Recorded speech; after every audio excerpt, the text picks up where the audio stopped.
Hello बच्चों, आप लोग कैसे हो। आज मैं फिर आपके सामने एक नई मज़ेदार कहानियाँ लेकर आई हूँ।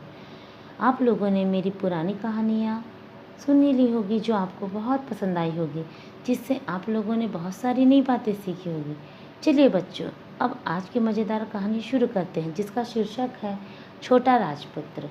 एक राजा के 7 पुत्र थे, लेकिन वह अपने सबसे छोटे पुत्र को बहुत प्यार करता था।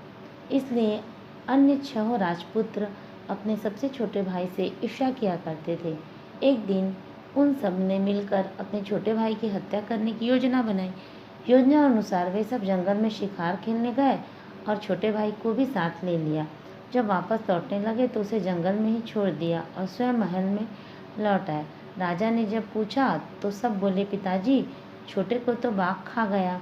बेहद प्रयास करने पर भी हम उसे बचा न सके। उधर छोटा राजपुत्र जंगल जंगल भटकता हुआ ऐसे वन में पहुंच गया जहाँ सुरमई गाय रहती थी। वह उसकी खूब सेवा करता और दूध पीकर मस्त रहता। एक बार कोई व्यक्ति उपले लेने के लिए गाड़ी लाया। उसने गाड़ी में उपले इतने अधिक भर लिए कि गाड़ी चल ही नहीं पाई। उसने राजपुत्र से मदद मांगी। राजपुत्र जैसे ही गाड़ी में बैठा, बैल दौड़ने लगे। कुछ देर में वे गांव पहुंच गए। घर पहुंचकर वह व्यक्ति बोला कि तुम मेरी पुत्री से विवाह कर लो, लेकिन राजपुत्र तैयार नहीं हुआ। अगले दिन वह उस व्यक्ति से नज़र बचाकर वहां से भाग निकला और उसी जंगल में चला गया। जंगल में पहुंचकर उसने देखा कि सुरमई गाय मर चुकी थी। उसकी हड्डियां इधर उधर बिखर पड़ी थी। तब वह अन्य जंगल में गया जहाँ उसकी भेंट एक सिद्ध पुरुष से हुई।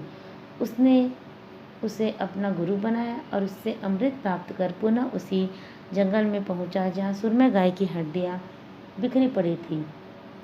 उसने हड्डी को बटोरकर उन पर अमृत छिड़का तो गाय जीवित हो गई।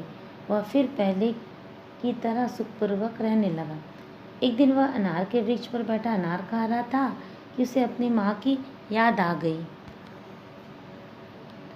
भाग्यवश उसी वृक्ष के नीचे किसी अन्य देश का राजा भी विश्राम करने के लिए लेट गया था।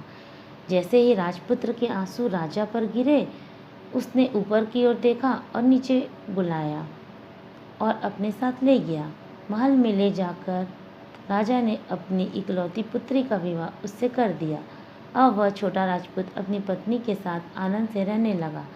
तो बच्चे, इस कहानी से हमें यह शिक्षा मिलती है कि जिसके भाग्य में सुख बंधे हो, उसे चाहकर भी कोई दुखी नहीं कर सकता। अगर आपको कहानी अच्छी लगती है तो आगे और रोचक कहानियाँ सुनने के लिए मेरे चैनल को सब्सक्राइब, लाइक एवं शेयर करें।